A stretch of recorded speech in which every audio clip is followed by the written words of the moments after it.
안녕하세요. 대한민국 스키터 아놀드입니다. 와, 스프링도 얼마 안 남았고요. 이제 우리나라 스키장도 시즌이 곧 종료됩니다.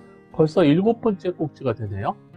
평생 스키 타는 이유, 평생 안전하게 스키 타는 비법, 가성비 일본 투어, 스키 마니아 되기, 국내 투어가 좋은 이유, 스프링 즐기기 등. 오, 벌써 많이 했네요. 아직 못 보신 분들은 재생 목록이 따로 있으니까 거기서 다시 보실 수 있습니다. 이 영상은 이번 시즌 마지막 공감 영상 같은데요. 비시즌 뭐 하세요? 라는 영상입니다. 비시즌에 뭘 해야 되는지, 제가 무엇을 하는지 더 구체적으로 말씀드리기 위한 특별판입니다. 이 영상도 마찬가지로 신체 활동을 중심으로 간단하게 4가지만 이야기하겠습니다. 첫 번째는 생존 수단으로 운동하기입니다. 전에도 말씀드렸지만 죽기 전에 3년 이상 요양병원에서 자의식 없이 살다가 죽고 싶은 사람은 아무도 없습니다. 우리가 휴대폰을 생각해보면 휴대폰이 갑자기 다운되면 충전이 필요하구나 라고 생각하며 그 상황을 이해합니다. 그런데 배터리가 20% 남은 상황에서 인터넷이 안 되고 또 15%가 남은 상황에서는 전화가 안 되고 10% 정도 됐을 때 메시지와 메모도 적을 수 없다면 여러분은 당장 휴대폰을 바꾸려 할 것입니다. 요즘은 한 3% 정도 남아도 긴급전화는 되는 것 같습니다. 그렇게 휴대폰이 고장나거나 이상하면 새 걸로 교체하면 됩니다. 하지만 우리 몸은 그렇게 쉽게 바꿀 수 없습니다. 그래서 지금의 몸을 잘 사용하면서 살아가야 되는데 죽기 직전까지 대부분의 신체 기능을 무리 없이 사용하는 방법은 뭘까요? 여러 연구에서 밝혀졌지만 현 시점에서 최선의 방법은 운동입니다. 건강한 삶을 유지하기 위해서는 운동이 누구나 해야 되는 필수 활동입니다. 즉, 운동은 더 이상 취미 활동이 아니고 건강한 삶을 지키는 생존 수단입니다. 두 번째는 스키 때문에 못한 부분을 운동하기입니다. 인간은 전신 운동이 필요합니다. 일반적으로 운동량이 줄어드는 겨울에 우리는 스키를 즐기고 있기 때문에 많은 운동을 한다고 생각하게 됩니다. 네, 맞습니다. 대부분의 스키어들이 겨울에 스키를 타며 평소보다 훨씬 많은 운동량을 수행합니다. 그렇게 많은 신체 활동을 했던 시즌이 마무리되면 어떤 신체 활동을 다시 시작하시나요? 너무 힘들고 너무 에너지를 많이 사용해서 당분간은 그냥 쉬는 경우가 많습니다. 그렇게 시간이 조금 지나면 어느새 여름이 다가옵니다. 아무런 운동을 하지 않고 몇 달이 지나가 버립니다. 제가 몇 년 전 했던 연구 중에 비시즌에 스키어가 어떤 운동을 하는가 조사를 했는데 그런 분들 중에 28% 정도가 아무런 운동을 하지 않는 걸로 조사돼서 놀란 적이 있습니다.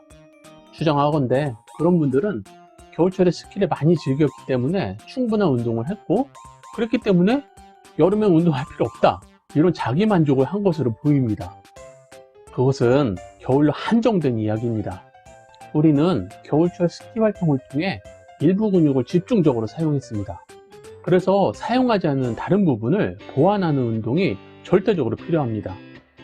근력 운동도 좋고 유산소 운동도 좋습니다. 스키 탈 때 사용한 근육이 아닌 다른 근육을 사용하는 운동이라면 더 좋습니다. 아닙니다. 그냥 운동이라면 어떤 운동이라도 좋습니다. 일단 시작하십시오. 일단 시작을 하면 재미있는 운동을, 하고 싶은 운동을 찾을 수 있습니다. 세 번째는 자신의 체력 확인하기입니다. 요즘도 하는지 모르겠는데 예전에는 대학 입시를 위해 누구나 체력장이라는 걸 했습니다. 그때 자신의 운동 능력을 친구들과 비교하면서 자신의 몸 상태를 확인할 수 있었습니다.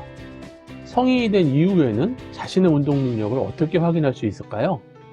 항상 말씀드리지만 대한민국 최고입니다.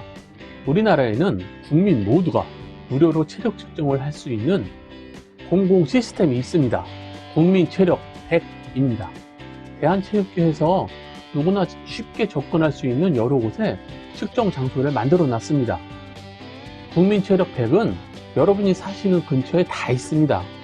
예약만 하고 방문을 하면 현재의 체력 상태를 정확히 측정해주고 몸 상태에 적합한 운동 스케줄을 추천받을 수 있습니다. 인간은 성장기, 장년기, 노년기를 지납니다. 성장기 이후 청년, 장년기를 지낼 때 어떤 신체 활동을 유지해 왔느냐 에 따라 몸 상태가 다릅니다. 그 결과는 노년기에 가까워질수록 매우 다르게 나타납니다. 분명히 같은 나이인데 딱 보기에도 완전히 다른 연령대의 사람입니다. 누구나 나이를 먹습니다. 그런데 더 젊어 보이는 사람은 이유가 뭘까요? 물론 성형수술같이 의과적 도움을 받을 수도 있지만 제가 생각하는 차이는 운동입니다. 아니, 제 생각뿐만 아니라 많은 연구에서 밝혀졌습니다.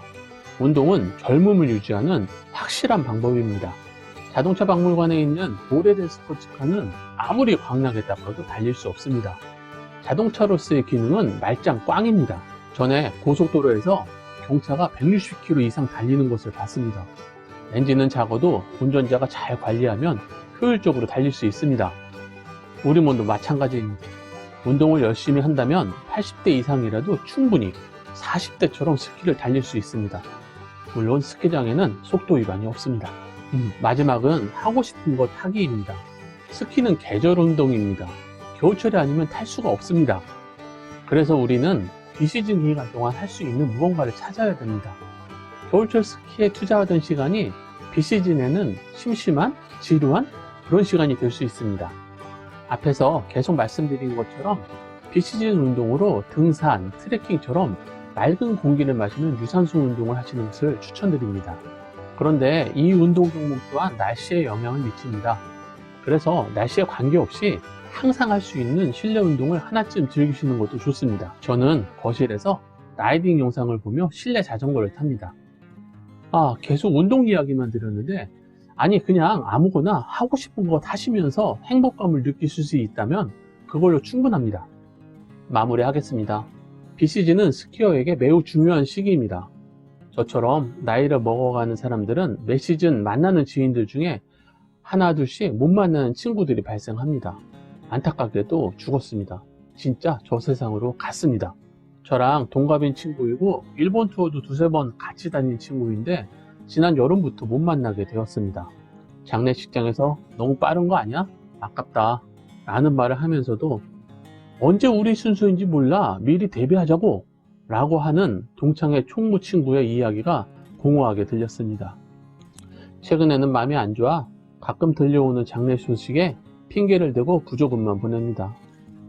나처럼 아프기 전에 더 열심히 운동하고 더 놀러 다녀 라고 했던 그 친구의 이야기가 떠오릅니다. 물론 지나가다 위에서 떨어지는 돌에 맞아 죽을 수도 있고 황당한 교통사고로 유명을 달리할 수 있습니다. 그런 불행한 사고는 우리가 피하기 어려운 운명입니다. 하지만 우리가 살면서 나 자신의 육체를 잘 살펴보지 못해서 남들보다 일찍 병들어 죽는다면 너무 안타깝습니다. 최근 한국인들의 평균 수명이 남자는 79.9세, 여자는 85.5세입니다. 말 그대로 평균이고 20세 이전에 사고 또는 병으로 죽는 안타까운 죽음들이 평균을 대폭 줄여서 실제와는 많이 다릅니다.